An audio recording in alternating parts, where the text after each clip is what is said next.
Hay una llama que arde desde hace siglos en el Monte Carmelo, una llama de oración, de silencio y de amor de Dios. Bienvenidos a Alma Carmelita, un espacio para conocer a los santos del Carmelo y dejarnos guiar por ellos hacia Cristo.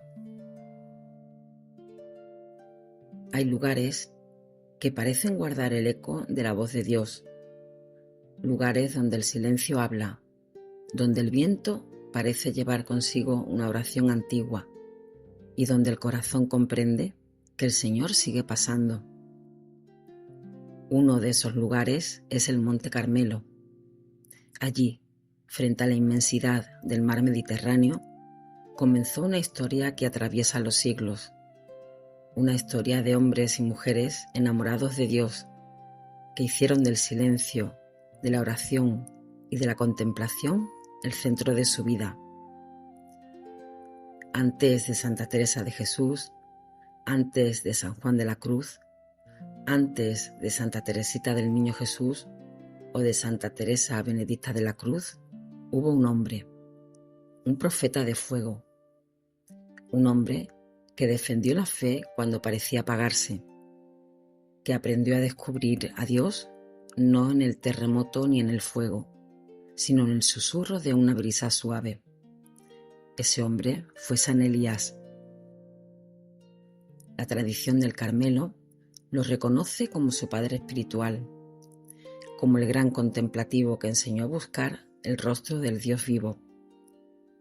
Hoy quiero invitarte a subir conmigo al Monte Carmelo, a recorrer sus senderos, a entrar en la gruta donde la tradición sitúa la oración del profeta y a descubrir por qué, después de tantos siglos, los carmelitas siguen mirando a Elías como a un padre.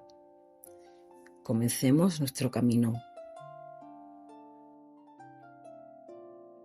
A lo largo de este vídeo os iré pasando imágenes del Monte Carmelo, de la cueva de San Elías y detalles de Nuestra Señora del Monte Carmelo en la iglesia del monasterio Stella Maris, en el desierto de Jericó, en la cumbre donde, según la tradición, tuvo lugar el sacrificio de Elías, que veremos cuando leamos la primera carta de Reyes del Antiguo Testamento, que estamos leyendo y meditando los lunes en este canal.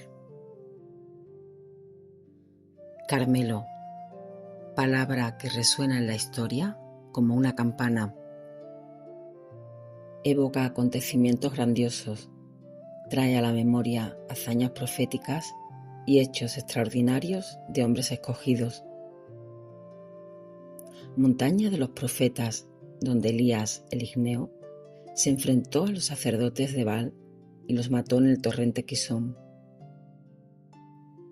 Monte de las promesas, en el que el mismo profeta vio y saludó de lejos a la bienaventurada Virgen María, prefigurada en la nubecilla que surgió del mar anunciando una lluvia torrencial sobre Israel. Pero el Monte Carmelo también implica una simbología mística. Al referirse a la esposa del Cantar de los Cantares, el autor sagrado dice que su cabeza se yergue como el Carmelo, e Isaías profetiza que el esplendor del Carmelo se dará a aquella que, como tierra virgen, hará florecer el lirio. Por eso, algunos autores medievales afirmaban que la palabra Carmelo podría significar alabanzas a la esposa, y el carmelita sería quien las canta. Los espacios elevados siempre han jugado un papel importante en la historia de la salvación. Las Escrituras nos lo demuestran al mencionar al monte Sinaí como el lugar sagrado de la revelación y la ley, o al monte Sión, donde el Señor Dios estableció su santuario. Lo mismo ocurre con el Carmelo. Este monte se encuentra en Israel, al sur de la bahía de Haifa, a lo largo de la costa mediterránea. la montaña está revestida de una frondosa vegetación, lo que le confiere el nombre de Carmel, cuyo significado en hebreo es viña o jardín, o bien plantación del Señor. En tiempos de Elías, el acceso al Monte Carmelo era extremadamente difícil, lo que favorecía la soledad y el recogimiento. Siglos después, San Juan de la Cruz lo relacionaría con la ascensión de un alma en la vida espiritual al escribir su famosa obra Subida al Monte Carmelo. Probablemente todas esas características llevaron al tesbita a elegir ese sitio para establecer en él la comunidad de sus discípulos, los llamados hijos de los profetas. Elías pasó sus días ejerciendo la venganza de Dios contra el mal que se extendía en Israel y reconciliando el corazón de los padres con sus hijos. Bienaventurados los que lo conocieron y fueron honrados por su amistad. Sin embargo, el Señor de los ejércitos, por cuya causa celaba ardientemente el profeta, lo arrebató hacia sí, en presencia de Eliseo, que permaneció en la tierra como depositario del Espíritu y el profetismo de su maestro. Los hijos de los profetas se reunieron en torno a Eliseo y, reconociendo en él el espíritu de Elías, lo eligieron como el primero de entre ellos. Eliseo entonces se convirtió para ese núcleo profético y su posteridad en lo que Pedro sería para la Iglesia. Al poseer una primacía como Elías, nada era imposible para él. Habiendo recibido el manto de su Señor, perpetuó el profetismo en la tierra e incluso muerto, su cuerpo profetizó. Los hijos de los profetas, ya en tiempos de Eliseo, construyeron una casa en el Carmelo para poder residir juntos, retirados como eremitas. A partir de aquí, la tradición carmelita está llena de misterios. ¿Cómo se desarrolló la existencia de esa veta eliática hasta la venida de nuestro Señor Jesucristo? ¿Habían dado lugar a otras formas de vida como los esenios? ¿Supieron, quizás por revelación, que los tiempos del Mesías habían llegado? Poco se sabe sobre eso. Una hermosa tradición dice que los hijos espirituales de Elías y Eliseo se hicieron cristianos en la primera predicación de los apóstoles y que ya allí conocieron a María Santísima, cuya venida habían profetizado sus padres en la montaña del Carmelo.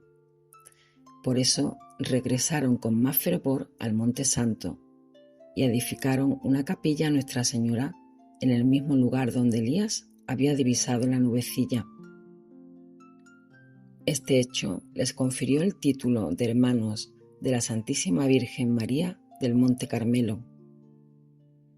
Hasta el siglo XII, estos ermitaños aún eran desconocidos en Occidente, pues vivían solamente en aquella elevación. En esta época se unieron a ellos algunas personas llegadas de Europa, debido a la formación del reino latino de Jerusalén, que se inició con las cruzadas.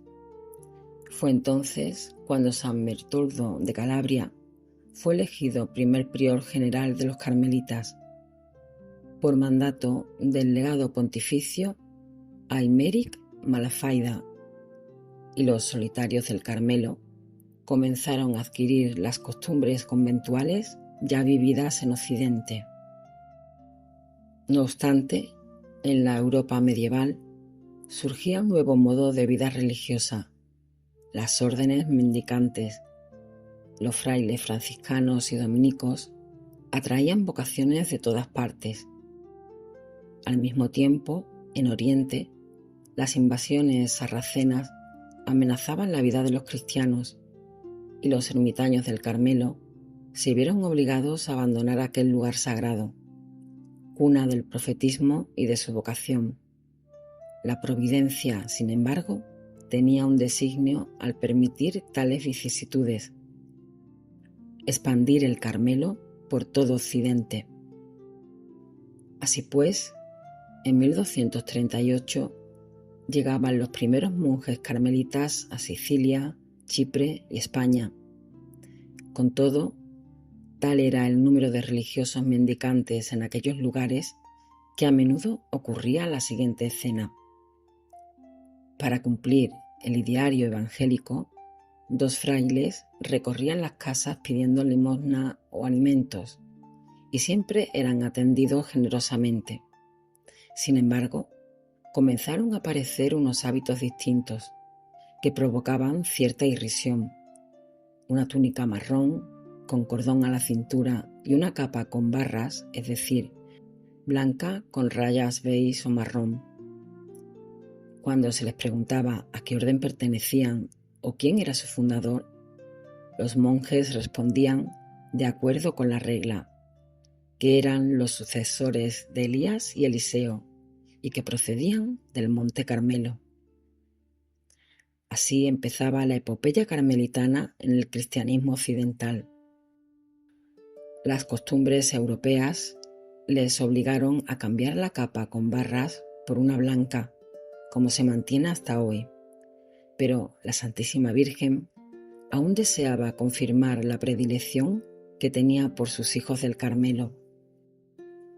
El primer capítulo general de los carmelitas de Occidente, reunido en Inglaterra, eligió prior a San Simón Stock, el cual comenzó la lucha por la aprobación de su orden con el sumo pontífice.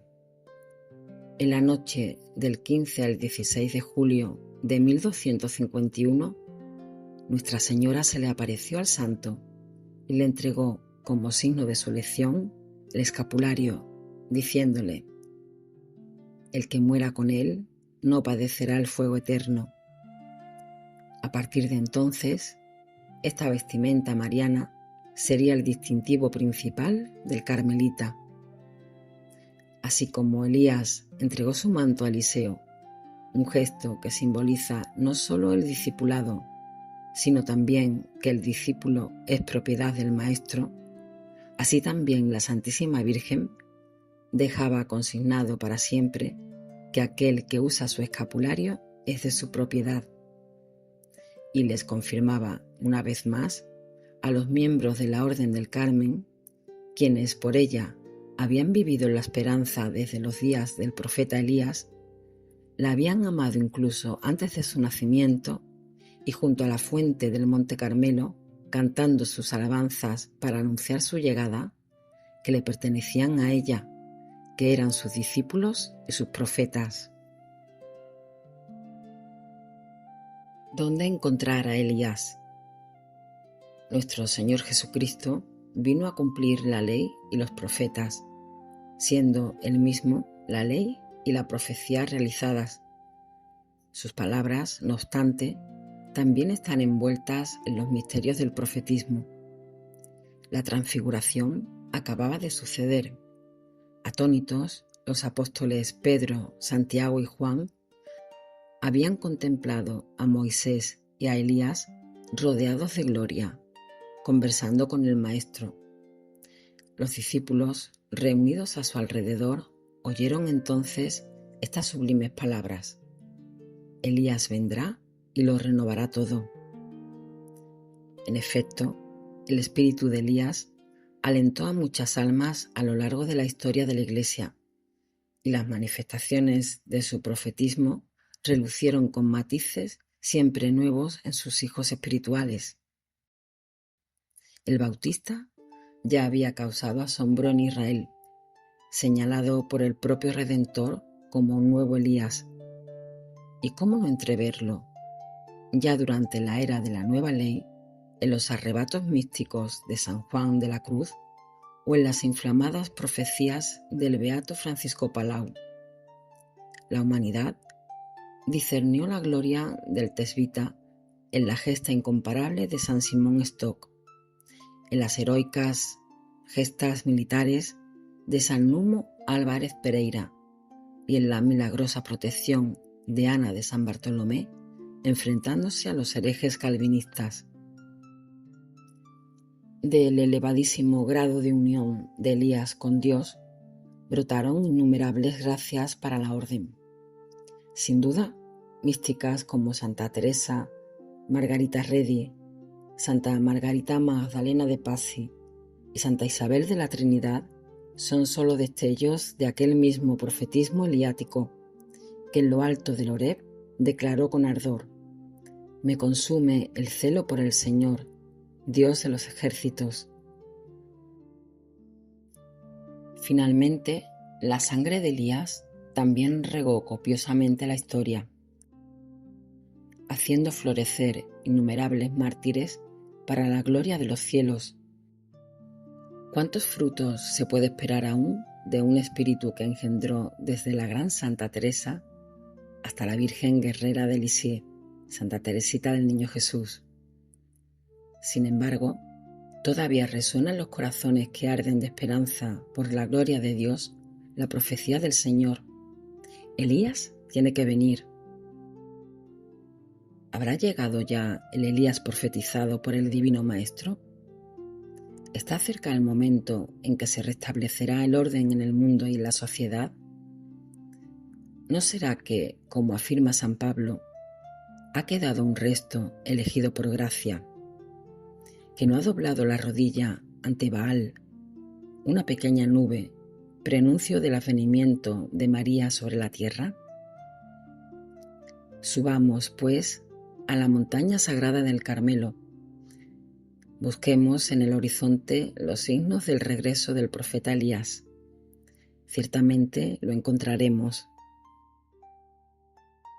Hemos ido recorriendo el origen de la orden carmelita desde la montaña del Carmelo, desde San Elías, profeta y padre espiritual del Carmelo, aunque no sea él quien les haya dado una regla escrita. Con todo, ha sido el ejemplo y el modelo de la santa vida de los carmelitas. A esta afirmación de un extraño a la orden, baste añadir un hecho. Entre las estatuas de los fundadores de las órdenes religiosas que aparecen en la Basílica de San Pedro en Roma, está también la magnífica e impresionante talla del profeta Elías, con la siguiente inscripción, mandada a escribir por el mismo Papa Benedicto XIII en 1725. La orden entera de los carmelitas a su santo fundador, San Elías, profeta, se erigió en el año 1725.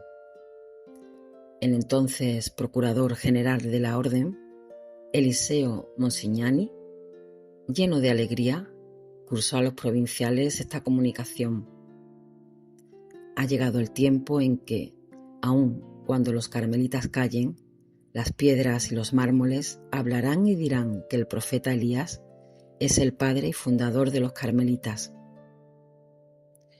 El historiador de la primera mitad del siglo XIII, Jaime de Vitry, dice: a ejemplo e imitación del santo y solitario varón Elías profeta, muchos anacoretas se retiraron en el Monte Carmelo. En virtud de esta tradición y de esta historia del patriarcado eliano, los carmelitas deben procurar ajustar su vida a la de él.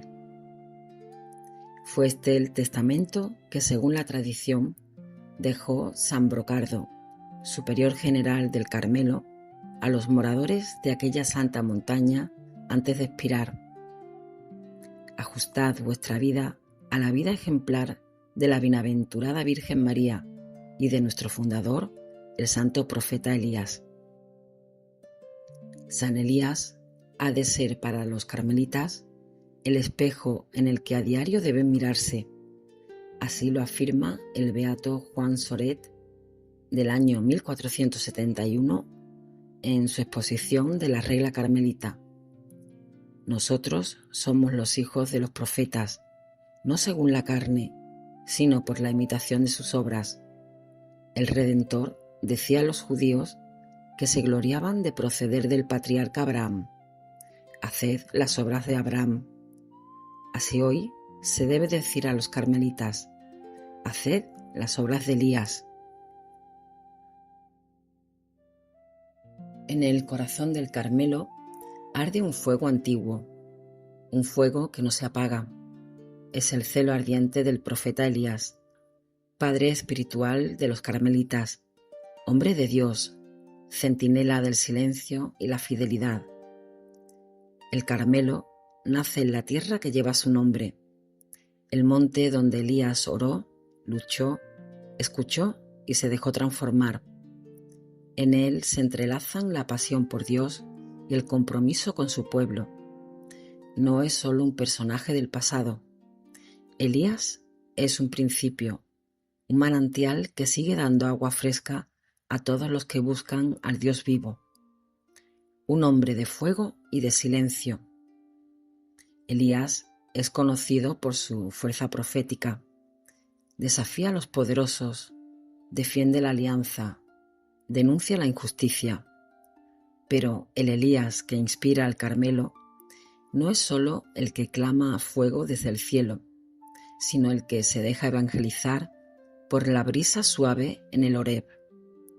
Allí aprende que Dios no está en el estruendo, sino en el susurro, y que el verdadero celo se alimenta en el silencio.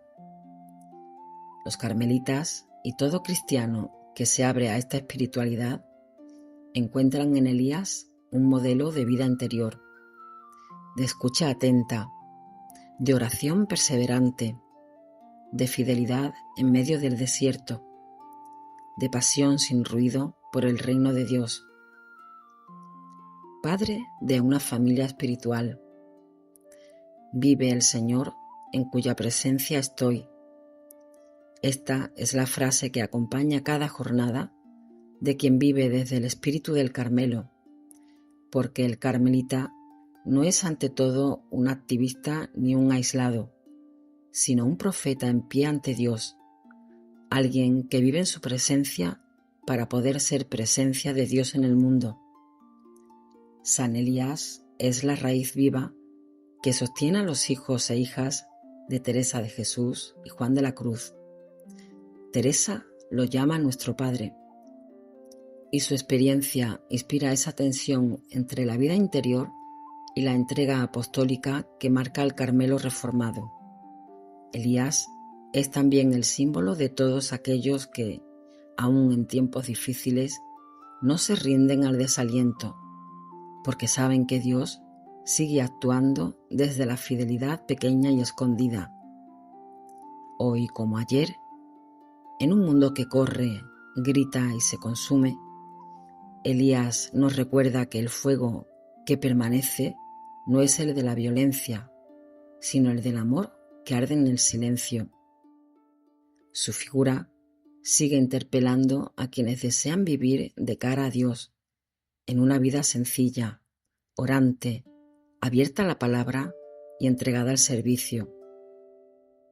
Podemos resumir este origen del alma carmelita a la devoción a la Virgen del Carmen, que tiene su raíz en un lugar cargado de historia y de espiritualidad, el Monte Carmelo. Allí en Tierra Santa, el profeta Elías vivió su retiro en silencio y oración, buscando la presencia de Dios en lo alto de ese monte. Con el paso del tiempo, ese monte se convirtió en símbolo de recogimiento y encuentro con Dios. Según el relato bíblico, cuando Elías subió al monte buscando a Dios, no lo encontró en el viento fuerte, tampoco en el terremoto, mucho menos en el fuego, sino en una brisa suave y silenciosa. María es esa brisa silenciosa, humilde y discreta, llena de la presencia de Dios. A finales del siglo XII, un grupo de peregrinos y ermitaños provenientes de Europa llegó al Monte Carmelo, movidos por el deseo de vivir una vida de oración y contemplación, inspirados en el profeta Elías. En ese lugar sagrado, donde Elías defendió la fe en el Dios verdadero, se establecieron en cuevas y construyeron una pequeña capilla dedicada a la Virgen María. encontraron en María a su señora y protectora, a quien comenzaron a llamar como la Virgen del Monte Carmelo. Así nació la Orden de los Carmelitas, una comunidad marcada por la vida austera, el silencio, la oración continua y una profunda devoción mariana. Al terminar este recorrido por los orígenes del Carmelo, comprendemos que San Elías pertenece a una época muy lejana y, sin embargo, sigue siendo extraordinariamente actual. Vivimos en un mundo lleno de ruido, de prisas y de respuestas inmediatas. Elías, en cambio, nos recuerda que Dios suele hablar en el silencio, que la verdadera fortaleza nace de la oración y que el celo por el Señor no consiste en hacer muchas cosas, sino en vivir completamente para Él. Quizá por eso tantos santos carmelitas encontraron en Elías un espejo donde mirarse. Desde la Virgen María, modelo perfecto del Carmelo, hasta Santa Teresa de Jesús, San Juan de la Cruz, Santa Teresita del Niño Jesús o Santa Teresa Benedicta de la Cruz, todos bebieron de esa misma fuente, el deseo ardiente de buscar el rostro del Dios vivo. Que también nosotros podamos hacer nuestra aquella hermosa expresión atribuida al profeta: vive el Señor en cuya presencia estoy. Porque es esa, en el fondo, la vocación de todo carmelita y de todo cristiano: vivir cada día en la presencia de Dios.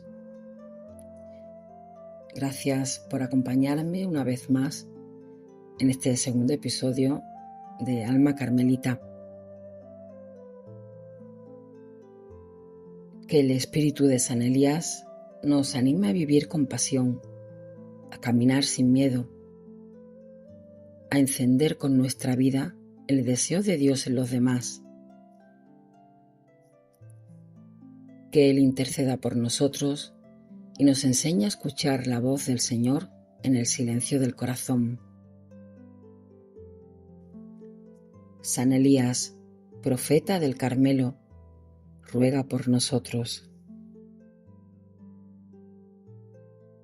Hasta el próximo episodio. Que Dios os bendiga.